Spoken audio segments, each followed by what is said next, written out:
Doritos Flamin' Hot Queso Dynamita. Extra hot on the dynameter.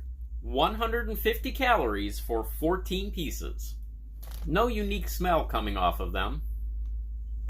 They are the right color to be spicy. Flamin' Hot Queso Dynamita from Doritos. There is a nice cheesy flavor on this. The heat builds a little while you eat them, but it's not overpowering. Either I'm getting used to really spicy snacks, or my definition of extra hot is different from Doritos.